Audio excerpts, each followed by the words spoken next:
I'm down with Chaos Knight. I think Chaos Knight, Lycan, I think those heroes are actually being criminally underpicked right now. They picked it yesterday. Yeah, they did. Or was it today? It was yesterday. They picked it against... I think it was yesterday because I don't Empire. remember They picked it against Empire. Today. That was what it was. Yeah. Dire team pick. That's an... Okay, the one hero, when I played in Korea, I'm not even kidding, I was afraid of nobody. Like, I just assumed I could beat anybody. Yep. But the one hero I was afraid of was the Forev Ember Spirit. Like, that was what we knew... Like, first two ban, even when it wasn't a meta hero, yeah, the Forev Ember Spirit. You talked about this before, where essentially the Koreans were still playing Ember Spirit, right? We talked about Ember Spirit as a whole and why it was doing so well for the Chinese and it wasn't doing very well for anybody else. You said, you know, the Chinese were routinely picking up Ember Spirit and never really fell too much out of favor with them despite the meta changes. And you said the Koreans also kept on picking up the Ember Spirit kind of no matter what. Yeah, it was just their hero. And MP loves it. Like, he thinks Ember Spirit is, like, the most Asian-looking hero. I don't know. What? How is that? You don't know that, dude? How is that good reason to pick a hero? What? Yeah. Like, whenever I fall asleep at night, I just burst into flames. 10 seconds remaining. Oh, and now I'm applying this to everyone. Does everyone just, like, pick the heroes that they 5 look like? seconds remaining. That's why I picked Storm. You think I want to play hero? You think I want to play Storm? It's just because I kind of look like him. Why did you keep playing him after the remake though? Because I'm trying to lose weight. Did you notice? Like, I'm trying to match to keep looking like Storm Spirit. It's like every time they patch him to look slimmer, I'm just like, oh god, like this is I can't lose any more weight. I just have to eat fries. This isn't possible, Valve. So if Ember Spirit, they just continue to make Storm Spirit lose more and more weight, like he actually becomes like super skinny. You're gonna lose all your weight. It's like TI6. I'm just gonna be like the most ripped dude. I'm just gonna be if they keep remaking Storm so that he gets thinner and thinner. I just have to work out even harder. Like I'm kind of casually getting to that level where I'm the new Storm Spirit shape. But it's like maybe that's why I've grown out the beard to look like Earthshaker. Yeah, if they decide that they're suddenly we're actually on the mainstream now. Yeah, welcome everybody from the mainstream. We're just talking about how players like to look like their heroes. Yeah, so that's why if he gets abs, I have to start. I got to start doing crunches or something like that. But make it happen, Valve. Make it so Storm Spirit is super ripped. So Blitz has to get ripped as well. Yeah. Do you see? So Forev is going to be playing the Ember Spirit. It's just one of those heroes that he's so closely tied with. Like for me, Ember Spirit, it's either Ferrari or Forev. Like for a lot of people, it's going to be different. But from my experiences that I remember not too fondly, it's the Forev Ember Spirit. Virtus Pro going to set up on the top bounty rune, and we will have the typical trade-off. Rev gets one, Bloodseeker gets the other. So Gon's going to be playing the mid Bloodseeker here. They're not going to be putting the Lina up against the Ember Spirit. Why is that? Because Lina does very well versus Ember Spirit, especially those first couple of levels. Flame Guard can't protect him at all. I think the Lina just pairs well with the Naga Siren, because if Lil just gets a level of Ensnare early, you're almost guaranteeing yourself a kill. It's just a good setup, and I think G feels like if he's against the Queen of Pain or the Ember, he's pretty confident. The thing, though, that Forev is going to love about this lane is that there's almost nothing that can pop his Flame Guard. Yeah. Like, he's going to be really satisfied to know that, and so both of them should get farm, I think. Like, this is a lane that I think both of them will succeed in, and they'll do fine. Like, yeah, it's just kind of the bounty hunter factor that may be different. Jerix, well, that was actually a trade-off there. FNG and Jerix both kill each other's counter wards that were set up, and there is another counter ward sitting here in the middle lane. Now, it looks like FNG is going to try and protect God as much as possible. Our top lane is, of course, that Lina Naga Siren lane that we're talking about. All right, they just keep eating each other's wards. Back and forth. All right, so they finally keep one ward. FNG now keeps the one counter ward up. He won the war. He did. Did he have no, he had 3? So Jerix is now going to head up to the top lane. Yeah, this is the better thing for him to do. He knows he's given up on that war. He's lost that. It's better to just help out Sun B right now, because you can pressure the Naga and the Lina. Like, they're going to go for him right here and just try to do some damage. If they manage to get the cogs, yeah, they actually grabbed a great play there from Sunbeam, bringing it back inside the cogs. Now, they won't be able to kill him, at least very unlikely. Lil's going to have to eat through some trees, but they do get a lot of good harassment out. Jerix just puts that Orb of Venom on him one more time. But yeah, this sort of dual lane situation, this is actually one of, I feel like one of the best uses of the Bounty Hunter as a roaming hero is to shut down the supports that are trying to kick back the offlaner, especially in dual lane scenarios. Oh, for sure. The thing is a lot of bounty players, they just decide to camp mid and go non-stop at that and try to force it to work no matter what. It's like, okay, if they have a sentry there, then I'll try to snipe the courier or something along those lines. And I think that's the wrong idea to have. Like, you eventually have to just swap lanes and guarantee yourself some levels. Because if you're a level 1 bounty hunter at 6 minutes in, what are you actually going to accomplish for your team? Brev takes some damage here, the hold of the Frostbite and a couple of right clicks out from the Bloodseeker. Trying to think here. There's not too many heroes that are... Yeah, I guess Sunbee is a little bit low. And same goes, Bounty Hunter was missing some HP earlier. They got to really make sure that that doesn't happen. You've seen teams, like when they're playing against a Bloodseeker, specifically carry like a lot of healing salves just to make sure everyone is healthy. That's pretty absurd, her win rate. Even before TI, she had a 60% win rate. Now she's got a 79% win rate, and in mid lane, they're not going to be able to get out of this Blood Right. They're both going to get hit by it, and G might actually just decide to go for this, but I guess he was afraid that somebody might rotate in, but they're getting really low, and Brev actually didn't even have any mana. Yeah, Jerix actually has no HP regeneration. Same thing goes for Rev. So this is a huge lead now for G. He definitely read this lane very well and saw that he was going to be able to win it. He just gets a slight advantage and really starts using his physical damage to put pressure on the Ember Spirit. If you don't funnel a lot of regeneration to yourself, it's a rather easy kill after kill. Yeah, and Jerix is actually really low right now, and he's afraid to even go for that Siege Wagon because he has Shadow Walk still on cooldown and probably die for that. Well, they get the ensnare here. Light Strike Array will land on Sunbee. He takes a lot of damage, but he really got the crucial cogs to push back Lil that allows him to survive. If that Naga Siren had actually gotten in range, even just an earlier rip time, maybe that Clockwork would have died.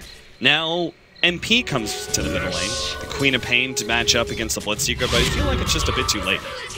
Yeah, the Bloodseeker's had way too much of a good time here. As MP actually only has 9 CS right now, which is pretty absurd considering the type of matchup. I guess he was against the dual lane. Oh, ensnare, great setup here. VP just burst down MP. That is a 4-man or 3-man rotation to the middle lane, leading with the ensnare. I mean, this Queen of Pain is really done for. He's got 3 different heroes that he's terrible against. You've got the Frostbite hold where you can't blink out. You've got the ensnare hold as well, and then Earthshaker is quite strong just because he's got really long range initiation.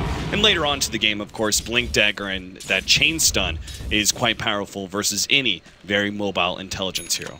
Yeah, I'm actually seeing Crystal Maiden used a lot against the Queen of Pain early. It's one of those supports that you can't really dodge, right?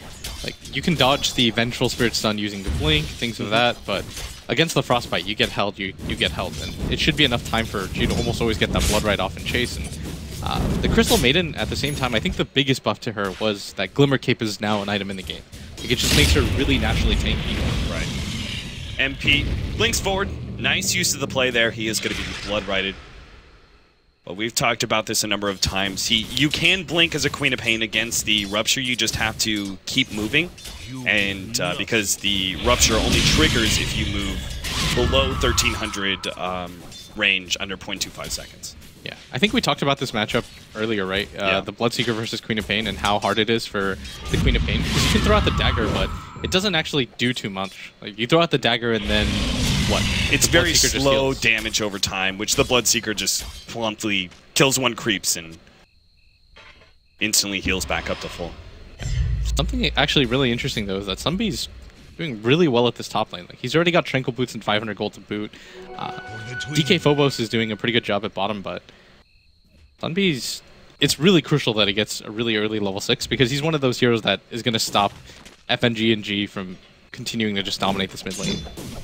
I like also his choice to go for the second level of Rocket Flare. You see this a lot from Clockworks. It just basically ensures he gets a little bit more CS. Sunbee, though, will finally be bursted down. He tries to go over to the neutrals, but I think he was really hoping for a Hellbearer Smash to deny him. But that's not the case. Virtus Pro find their first kill on that offlaner. Another counter ward being placed out. Oh no, Jerix is going to be caught now. They don't actually have enough mana for a Light Strike Array, and Jerix was hovering just far enough down that they couldn't see him anymore.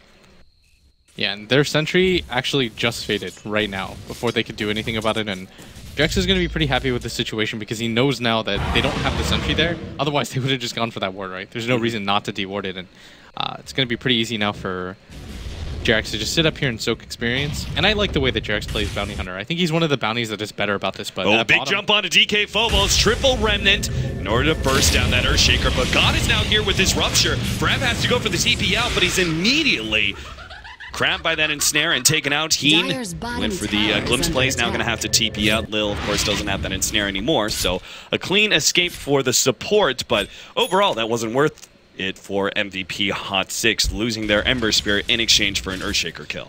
It'd be an okay trade if the Ember Spirit had an overwhelming amount of farm or CS, but when you're this far behind, you don't want to die.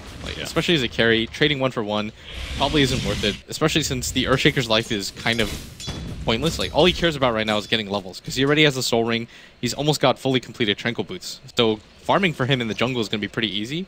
So for him to trade his life just 1-for-1 like that to slow down the Ember Spirit's farm is going to be significant, because Ember's a hero that really relies on hitting those item timings. If you can get drums plus Battle Fury at a reasonable time, then your hero is incredibly powerful. But he can't right now.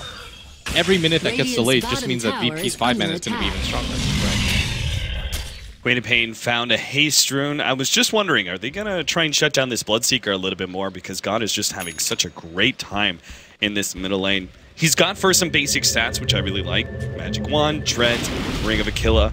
And what is this Robot Magi going into? He can decide to go for the Blade Mail. It's actually really strong in this game, considering the type of heroes they have. But VP are going to go for this bottom hero. And if you notice on the map, it's the lowest tower. So it's going to be the easiest one to go for after the kill. And it's going to leave them no time for them to respond, as DK Phobos is going to lead with the stun. Illidan with the follow-up, and Frev just doesn't have enough HP to live through that. Great pickoff, especially with the Flame Guard not being used in time. Great setup by Virtus Pro, very important pickoff. They've pretty much shut down all of the cores. I mean, the Queen of Pain is the one core that was doing okay, and even she has died once. Hookshot misses there. Lil is going to be in a spot of trouble. Sonic Wave will manage to finish him off, but MP may still be caught. TK Phobos, he doesn't have that Soul Ring. MP still hit by the Rupture, is going to be caught by the Blood Right. God easily finishes him up. They were trying to... That maneuver is just a little bit too risky, especially by a tier 1 tower that you can't necessarily take. So that trade, obviously not worth it. Just a Naga support for a Queen of Pain, and that seems to be what MVP HOT6 have to commit every single time they want to go for a kill, is that they have to give up one of their cores to do so, and you're just going to fall behind in GPM. Because that Bloodseeker has been a big proponent of all these kills right now. He's been in 3 already. It's not even like the Bounty Hunter has an overwhelming amount of levels or anything like that. FNG, somehow, despite babysitting everywhere and just buying wards, is level 6 as a CM. Middle lane pushing back Forev away from that tower. They're actually about to get Lil to his level 6, which will obviously be a big factor in either setting up team fights or perhaps extricating Virtus Pro from a couple. DK Phobos with the Tranquil Soul Ring build, as you said, is going to have a pretty good time farming up wherever he goes. Yes. It's just a combination of regeneration that makes sure that the Earthshaker never has to go back to base. It's good at jungling, it's good for off lane. Yeah, and G right now is just farming up some neutral stacks right now, and both Disruptor, he's got his level 6. They're going to try and pop him with a Fisher. He actually got off the silence. He does it in time. Illidan will go down, and Heen, he's not even going to die. In fact, he's got a glimpse. Oh, no, he doesn't have the mana for it. That would have been so big. If he could, yeah, he actually has the mana now. They gave him the bottle charges. If he could just see DK Phobos, he could bring him back. Unfortunately, though, DK Phobos ran himself into the trees and is currently hiding there. Still, though, there's a huge turnaround from our Disruptor. Heen just barely picking up his level 6 in time, leveling it up and turning it around on the Lina. Looks like they're still going to find DK Phobos here. He actually puts out the Fisher, stuns up the 2 of them, and thought about maybe controlling the Queen of Pain a little bit more. Meanwhile, in the middle lane, Jerix. This is the one thing that I'm a little bit concerned about. Jerix, his Bounty Hunter play. Like you said, he likes to play Bounty Hunter a lot. He's very good at it. I'm concerned he's not spending enough time getting those levels. Bottom lane to kill the Disruptor. MP is going to be taken out by the Laguna Blade as well. Virtus Pro, just keep on finding openings. They're going to rotate all the heroes down here now at bottom, because they know that even with MVP HOT6 here, but somebody might just suicide for this. Yeah, he goes straight for FNG, and he's not even going to be able to get that kill. He finally gets off Battery Assault, but FNG is separated by a great Fisher from DK Phobos. Dire's middle towers. I mean, he was probably going to die no matter what, because the Bloodseeker was coming around.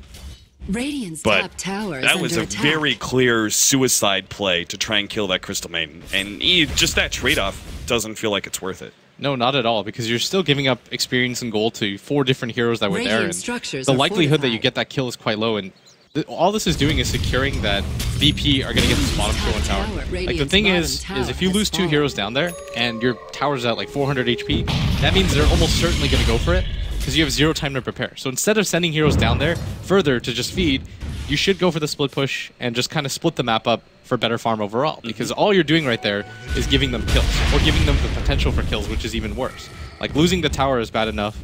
Losing heroes on top of that is going to be even more disruptive. But MVP HOT6 right now, they need to start hitting their timing soon. Like the Bloodseeker's getting out of control. The Bounty Hunter needs to get level 6 within the next 3 or 4 minutes for them to be able to do anything. Like maybe then you can trade quartz for Dire's supports, middle tower but until is he gets under level attack. 6, it's really not that worth it.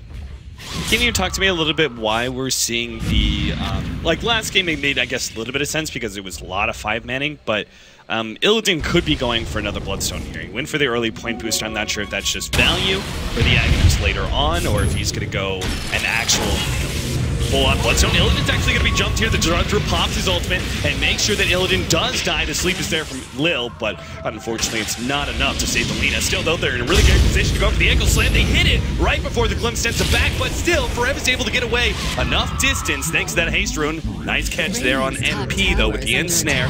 Catches a secondary kill, and they still get the Ember Spirit. DK Phobos finds the opening thanks to the vision offered by the Bloodseeker. I think he Radiant's decides to go for the middle tower Bloodstone is because under the Eul attack. Scepter, he doesn't really see a need for it, considering that he's got so much Radiant lockdown. structures are fortified. On top of that, it's just a more defensive build. You don't have to have the Aghanim Scepter at level 10 or 11. Yeah, even the it second feels level. very unnecessary. Yeah, it's really underwhelming. It's that 3rd level where people start to pick up BKBs, where it truly makes a difference in my opinion. Like, being able to get a little bit more tanky, you can spam out your abilities, getting the Bloodstone, and it keeps you on the map a little bit longer. Jarek's poking at Lil. He's got to be quite careful. In fact, this is multiple times now. I've seen Jarek's kind of run around as a bounty hunter very low. Again, against that Bloodseeker. Sunbeam's going to be caught out. Lil and Illidan, the combination there. Ensnare setting up the Light Strike Array and the burst damage. Easily takes him out. Jarek's is going to be hit by this Fisher. Do they have enough? Illidan throws out the last Dragon Slave and gets him to double kill for Illidan. And VP HOT6 are just making too many mistakes at this point. Yeah, and VP are one of those teams that are so good at effective gaming. Like, immediately when they go for kills, it's always with the intention of getting the tower down. They're one of the teams that, you smoke, you get a tower, that's okay, even if you don't get any kills. And they're making great use of that right now. Is they can probably keep going for more if they want to, but MP, they don't want to just give up this tower to him if they can help it. Dire's middle Blade Mail tower is and under an attack. SNY build is coming out for the Bloodseekers, so Radiant's top it's actually going to be tower quite is under tanky attack. now. Even Dire's against some of the middle magic tower damage, has been there's just denied. doesn't seem to be enough of it. If maybe MP was far ahead, if the Ember Spirit hadn't actually fallen so drastically behind. I mean, you take a look at the cores of Queen of Pain and Ember Spirit net worth-wise in comparison to where the Bloodseekers had. He didn't even go for the minus, and he's still almost double their net worth. Yeah, and right now you're seeing VP, they've got complete map control dominance. Rupture's laid out.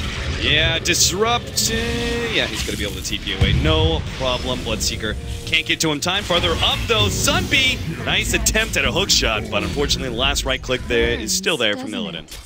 Yeah, and Sunbee right now has had such a rough game. That combination, the Lina plus Radiant's top anybody on their tower team, is under is attack. enough to kill Sunbee right now. And MVP HOT6, they just kind of look like they're not playing as a team. Like, things are a little bit too disjointed. They have one smoke on Jarex, but he's still struggling to get his level 6. He's level 5 right now, and they can't really do anything without his level 6 because there's no comeback potential for him otherwise. Like, going for a kill at this point seems underwhelming, and it'll cost you too much. Yeah, it felt like MVP HOT6 were almost playing like they had track already in some of those situations where we saw like the Clockwork suicide for the attempted Crystal Maiden player. Like that kind of trade-off may be worth it if they have a track, and I think we had another trade-off at one point in time, Ember Spirit for somebody. It was just like these trade-offs can be worth something if they have track available, but Jarex has just taken so much time to get his level 6. 16 minutes in and he just now hits it. I think VP should actually go for a smoke and then go for either Roshan or just look to pick off and go for that top tier 2 tower. Like, those are probably the smartest options. If you feel really comfortable right now, going for the Roshan is perfectly fine, considering the type of lead that you have. but it does look like they want to get into that top fight because they know Forev isn't going to be there. And this is just a dangerous maneuver by Dyer's MVP top HOT6. tower There's is only under potential attack. for death here because that top tier 1 tower has pretty much full HP. Like, you're committing really heavily for this. And Yeah, if you don't win this fight, know, no matter where VP are, they are going to be able to rotate in time before this tower dies. Radiant's Just because bottom it's tower full is HP, under so attack. MVP HOT6, if they stick around, it's going to be a very clear misplay. They do get the glimpse back, but they've caught Jerix. At the same time, Lil is now trapped in with Sunby. He's not going to be able to get off that ultimate. Song of Siren unable to go off. DK Phobos hoping to be able to catch Jerix here. Echo Slam gets laid out, and he does manage to get him silent as well as Kinetic Field. Blocks out the rest of Virtus Pro from pursuing. Now they're going to be able to come back for him. Goes for more kills, trying to check out DK Phobos. A little bit more burnt damage, he does manage to get it. There goes the Crystal Maiden as well. Ilden next target up. And boy, MVP HOT6 may have just won this fight, but never mind. MP, he gets taken out by the Lina, and God is ready to go for more. Forev easily cleaned up. Sunby, the last target, is going to have to TP away. God, just playing around those cogs. he doesn't even care. He's like, No, whatever. he really doesn't. And that wasn't a bad trade at all for MVP HOT6. They actually got a few kills there on a few core heroes. They slowed down the Bloodstone progression of the Lina, who's instantly alive, but they don't manage to grab the tier 1 top, and I think that was the greater bounty for them because they need to open up map control. They've taken the tier 1 tower mid, which is good, but if you can get that tier 1 tower top as well, it makes it really hard for VP to rotate if they're farming the jungle. So I think if you're VP, you're a little bit nervous about what just happened, but still in firm control. I think going for the Roshan, once you get probably... I guess they don't even need the medallion. It looks like Lil's just going to go for the mech for the team fight potential that it provides, but I think going for the Roshan is the better play here. Maybe even smoking and invading the jungle of MVP HOT6 and just establishing dominance, but smoking is definitely the play. Like, regardless of what you go for here, you go for the smoke. Yeah, you don't want to give MVP HOT6 further opportunities to make the comeback, as they are going to run into Sunby. Free pickoff here, not much that Sunby can do, and they get back the 8 Bloodstone charges for Lina. Now the question is, what do they do with that kill? Are they actually going to be able to go back and take Roshan for themselves with that hero down? I think they should, because they know that even if MVP HOT6 are aware that they're taking the Roshan, they're not going to be able to get there in time. Like, they've lost their tier 1 tower mid, they've lost their tier 1 tower at bottom, and so they should spot them coming in. And MVP HOT6, I think they have a smoke on Jerax, if I remember correctly, but committing that is really unlikely. Like, you getting that kill is very unlikely. The better thing to do is pressure this top tower so you get some sort of trade. Like, farming the jungle is not enough here. How's Forev doing? Okay, so he's got Battle Fury coming in here right now. In fact, he can buy it up. They're going to take this tier 1 tower, which will bring MP pretty close to his BKB, which is a significant fighting item. I don't think that... Yeah, it's just the problem is, like, these supports don't really have any progression. There's no item that a Bounty Hunter or a Disruptor really picks up that's going to change the game in the first 30 minutes. Right, so it's entirely on the Queen of Pain and the Ember Spirit. Even Clockwork doesn't really change much. He gets levels and stuff, but Force Staff, Aghanims, those sort of items are nice and they're good utility, but I don't think they really change your power too much. Forev surprisingly has a Battle Fury, so he's done a good job of not getting picked off too much. And G right now, it's got quite a bit of farm, and MP going for this BKB. The weird thing is, I think it's both the right option and the wrong one at the same time. You need it to be able to survive the Earthshaker and the Crystal Maiden, and pre-Lina Aghanim Scepter, it's probably really good. But VP have a lot of ways to deal with it. Like, their lineup is so complete and balanced, because the Ensnare does go through the BKB. You can just Ensnare sleep, and then MP's stuck in a situation where he has to 1v5. Yeah. And there's also the initiation factor of the Earthshaker, like just jumping on the Queen of Pain and immediately Echo Slamming, not giving him the opportunity to pop the BKB. Sunby, he's going to be caught here. God, oh no, he missed the hook shot. He tried to get away. TP out, and nope, Song of Siren will stop him. Just a real quick half-second stun there from our Naga. MVP HOT6. I mean, at least they know VP are 5-manning. This will give them the opportunity to quickly split push both top and bottom, because as you said earlier, VP, if they're going to get a kill, they're usually going to try and get an objective immediately after. Yeah, and VP are so smart about this right now because they're just making sure that there's no situation where Jerax can get in there to get as many track kills, because that's what you want as a bounty hunter in a situation like this. You want to get a 5-man track and just hope. Disruptor pops the ultimate, will be able to catch FNG. Of course, his life is forfeit, but maybe he can bring FNG low enough for Rev to kill him, but not even that's the case. FNG has got Tranquil Boots wands. In fact, he's got a lot of magic wand charges. It's not even close. God's Dire's taking a top lot of damage. Of course, he tower is does under have his Aegis, as well as the creeps that he's killing. So he Radiant's will middle tower survive has to be able to get fallen. back. They take that tier 2 tower. Jarix now is in this really awkward position where he could easily get caught out here. DK Phobos blinks forward trying to catch him. They actually didn't bring any counter vision with them, so Jarix is fine. He was just trying to pull the creep wave from mid away to stop them from being able to take that tier 2 tower, but Virtus Pro are far enough ahead that they can easily tank a tier 2 for a while. I think the gem, yeah, they actually recovered the gem on MVP HOT6, and he's going to use it to be more really smart. And then I think he just ditches it again. Like, giving it up, especially when you have a teammate that's a bounty hunter, he's your main way of getting back into the game. Like, Track is such a good resource in games like this. It's probably the best option that they can hope for right now. And once G loses his Aegis, maybe you even look for a fight if you're MVP HOT6. And the problem, though, is G just got his BKB, and so MVP HOT6 doesn't have the best physical damage dealing lineup. You've got the Sonic Wave that can pierce, but that's pretty much it. And they do want to make use of this Aegis while they still have it. It's going to be mid. Yeah, 3-man smoke will catch Jarix. They already had the counter ward placed preemptively there Radiant's anyway, top so tower is under quite an attack. easy pick off. And now with the tier 2 tower actually already being threatened in the top lane, they should be able to take that one. It's just a simple rinse and repeat every single time. BP, find an opening, get a kill, take a tower. Yeah, especially with that tower being low and top. Going for that smoke is a pretty easy play. If you catch somebody, great. If you don't, you're still in a position where MVP HOT6 have zero time to respond. So going for these safe tier 2 towers is just a huge boon to their lead right now. Radiant's top tower has They're just fallen. completely dominating in both experience and net worth. MP can't even push out that bottom tier 1. DK Phobos quick to be able to defend. In fact, he's almost completed a Force Staff now. So MVP's game seems to be entirely on playing defense around an Ember Spirit, turtling this one out until he gets really big. So VP, the game is utterly theirs, like control-wise. They can choose when to push uphill. They know MVP HOT6 really aren't going to be poking out too often against them. They just have to make sure that when they do go uphill, they don't drop the fight too heavily. Oh, jeez, Sunby almost just died straight up to Laguna Blade. He'll be found eventually here, as the couple of last right clicks will come out from Illidan. Nothing out from MVP 6 to stop him. You have to just give him up at that point, but he is racking up a decent amount of Bloodstone charges now. He's got 2 above what he should be at. They've got so much control of this game. The good news for MVP HOT6, though, is they do still have track, and MP doesn't have too many counters on the side of VP. Like, if he's really smart about his positioning, he can stay alive and just poke at them repeatedly with the Battle Fury, and there's nobody on VP that want to overcommit for him. Like, if you run your Bloodseeker, maybe, but your Lina can't really follow up because it's just dangerous for her. She doesn't really have the best armor. You've got a Crystal Maiden as a support, and the Naga Siren is probably not going to be a position where he's going to be able to get the net off, but at top, MP has to pop his BKB for this. Yeah, and he's running himself away. Of course, he's got a TP. It looks like he's just trying to bait Illidan a little bit with Jarix coming in from the side, but Illidan's way too tanky. He's got 1,700 HP.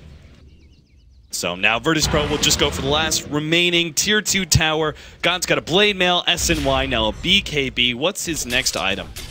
An Abyssal Blade isn't bad here. Getting some sort of HP item also isn't terrible. It looks like... So he could go... Radiant's Maybe if they want to sit back, they bottom could go tower for is even like under a Scotty. Assault is pretty good too. Yeah. Pretty much anything that can go high ground, but it looks like Scotty's going to be the build. Just wants more stats. This is the smart play from has fallen. VP. If you don't have a Roshan to go for, why not just go for the tier 2s? And VP have clearly demonstrated that they don't want to defend it because they don't think they can, which is the right play for MVP. So both teams are doing as expected. The real question is whether or not MVP is comfortable giving up the Roshan, but I think they have to be. There's just too much blind vision between Roshan and them, so that if they run into VP when they smoke gank, when VP try to secure the Roshan, the game could just end. So the better thing is probably just rely on the defensive capabilities of Track and the Battle Fury Ember Spirit. Just defend infinitely and hope that VP overextend. Like, that's what you're hoping for. It has to be a mistake by VP at this point. Is Ember Spirit going for a second Battle Fury, or is this Lincoln's versus the Laguna Blade? I think that you have to kind of go all in. Yeah. And just go for the second Battle Fury. Okay, in which case, I'm glad you answered that. Why a second Battle Fury as opposed to a Crystallis Daedalus build? Maybe it is a Lincoln's. It might be, actually. Because if he just gets one shot by the Lina, it probably doesn't even matter. Yeah.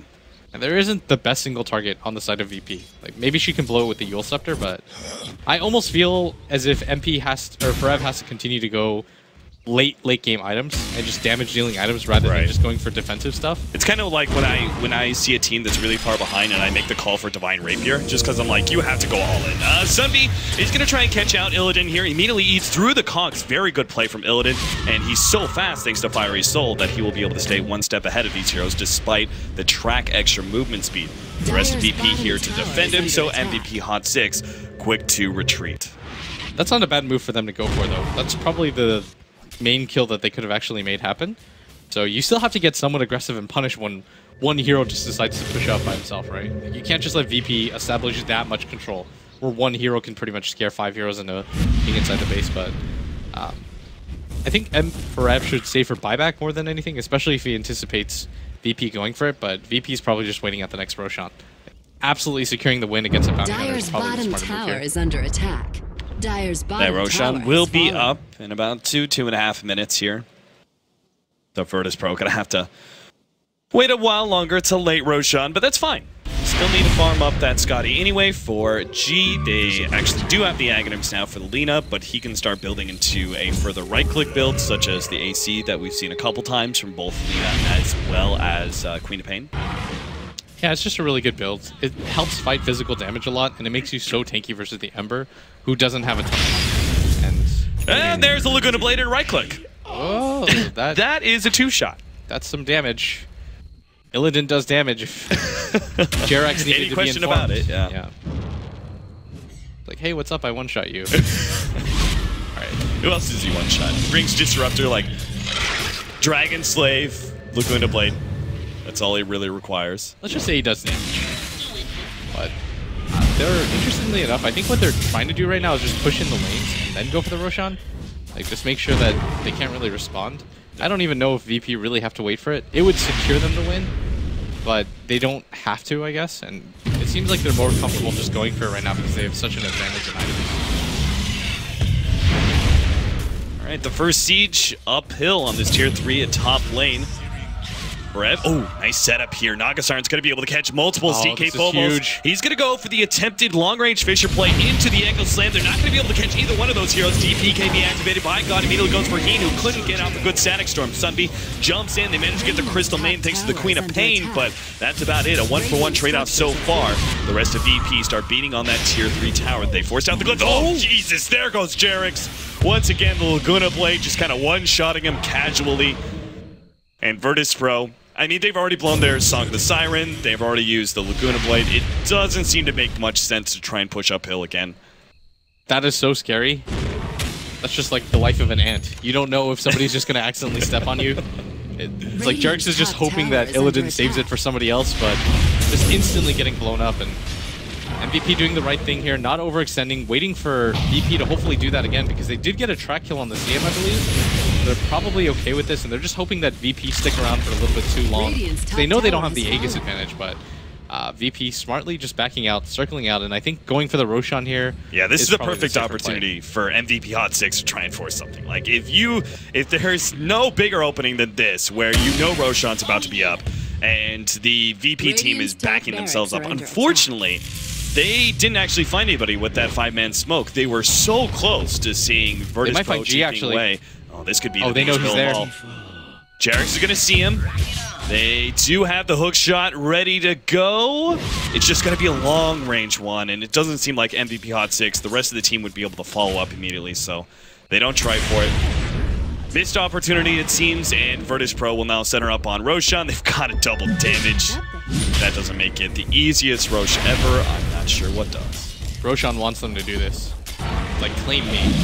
You don't just... The game doesn't just give you a DD rune and a Bloodseeker to do that, man. Alright, so there it is. Aegis is going to be picked up for God. Illidan happy to sit in the back. Man, what is just like Jerax do in this situation? You just like try and drastically split push? I mean, because like his tracks aren't really doing anything. I mean, if anything, him tracking up DK Phobos just got him killed.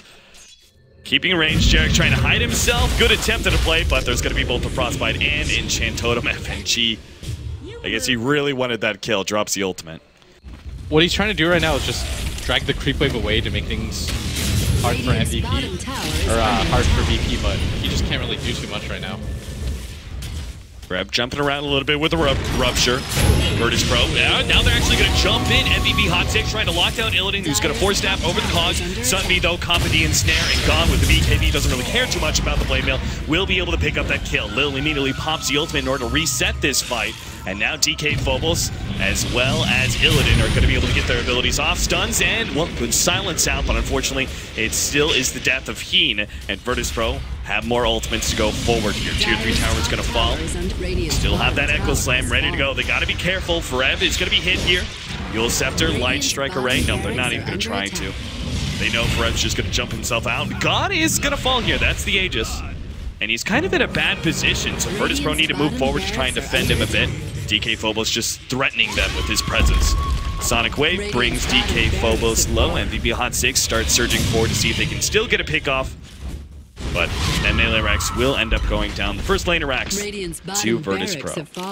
Yeah, Forev decided to go for the second battle fury, and I think this is the correct choice because they have to just deal damage right now. Going for the Lincolns, I feel, is pointless. Because even if you get one shot by the Lina, does it really make a difference when you get two shot, like you get stunned, and then you get Dragon Slave? Like, because the Yules instantly breaks your Flame Guard. So going for a defensive item probably doesn't really change anything for him. If anything, just being able to deal more damage is your last hope. But I mean, VP is showing how you're supposed to play against Bounty Hunter if you don't pick something like a tree or something incredibly defensive.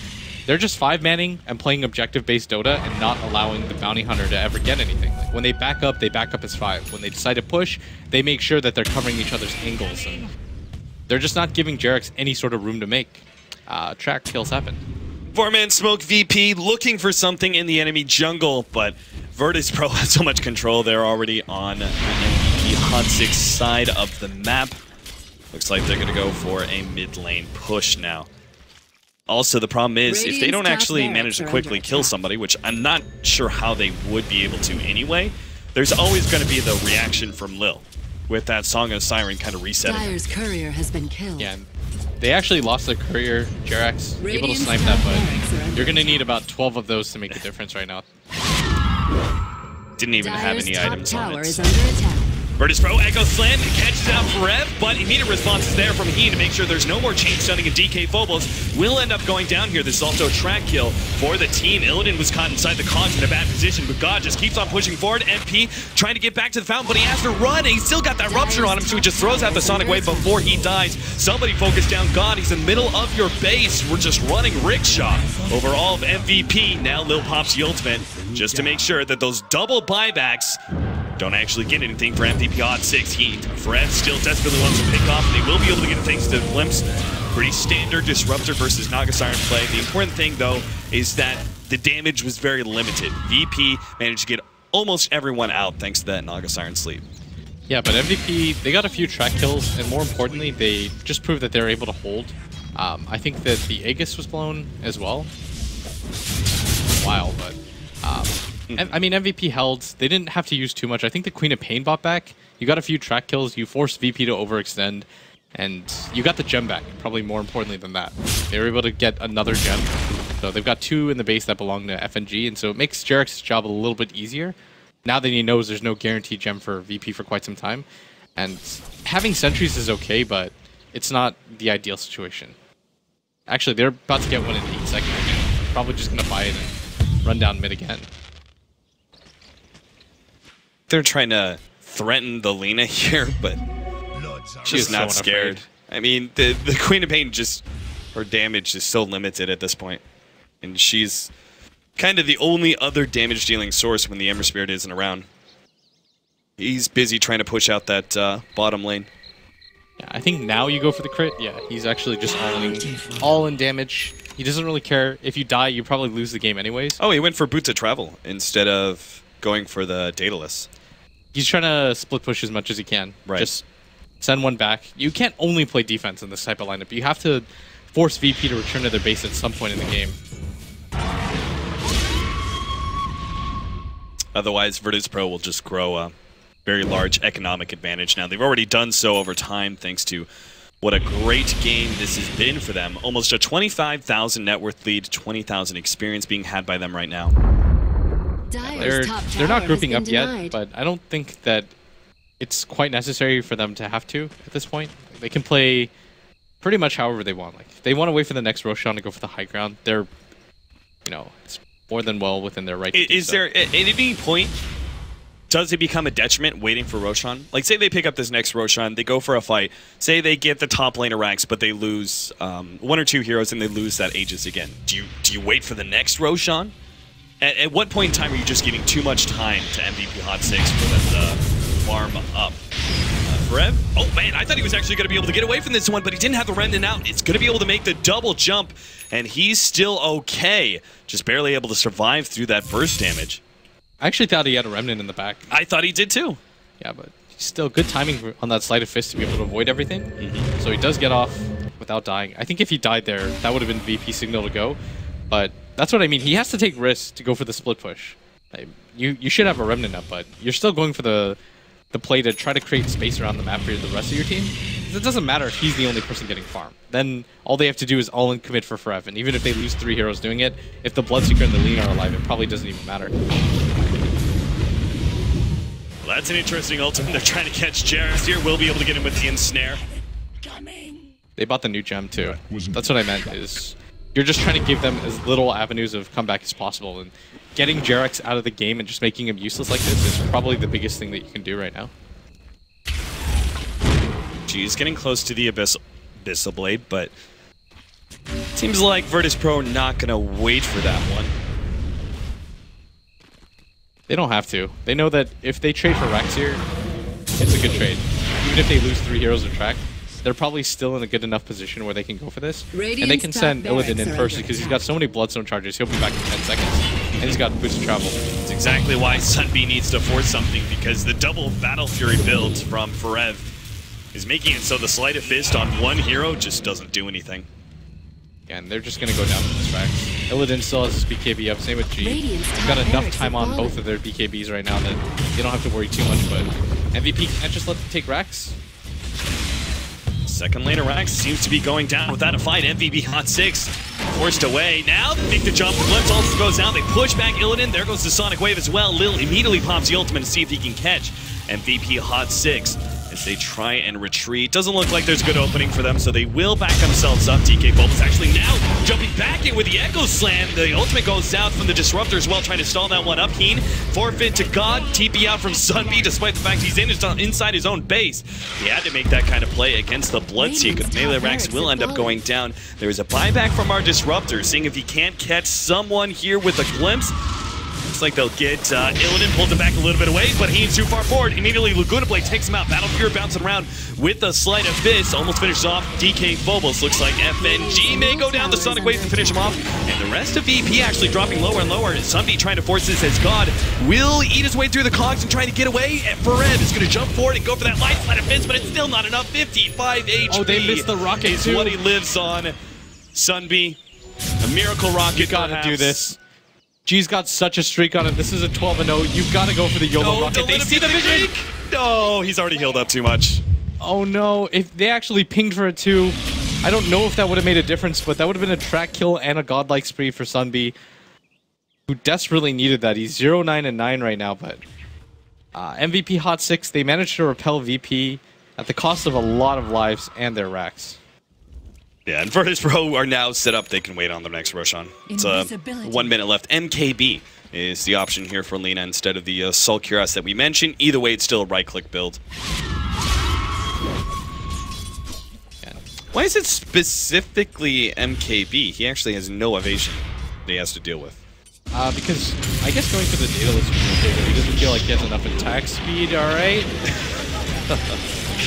Jarex dies once again, hook shot off the mark there. The BKB is going to run out eventually, but this is why Illidan's kind of sticking around the same area. He wants to actually turn on the Heen and not leave an opening for a glimpse play. Rupture gets laid out, and that's 1 kill. Sunby now trying to TP away, but perhaps this is part of the reason MKB is so valuable. Mini Stun actually stops his TP out. Now Forev is going to be caught in Abyssal Blade to stun him up, and this has got to be GG soon. HOT6 are now going to be fighting 2 versus 5. Ember Spirit, no buyback. Same goes for the Queen of Pain. Actually, his buyback coming up right now. They know that nobody on MVP HOT6 really has the buyback. They're just going to go suicide for this last set of racks, and they can get away with it. The Bounty Hunter's dead. He hasn't had any tracks off yet, and HOT6, Brev's going to get initiated upon, and this might just mean the game, if he dies here, doesn't have buyback. MP with the Sonic Wave, but this is just not going to do enough. No. GG is the call. MVP HOT6 will lose game number 2 as well. Virtus Pro securing, I think they were already kind of third place in their group, either solidifying that or maybe even jumping up to second. Either way, Virtus Pro probably very happy with the way this group stage is going. MVP HOT6, though, I mean, they were a qualifier team, kind of to be expected for them to be outplayed by some of the more established teams. Put up a decent fight, I would say, in both these games kind of early on, but it just seemed clear that the VP was on a whole nother level through and through.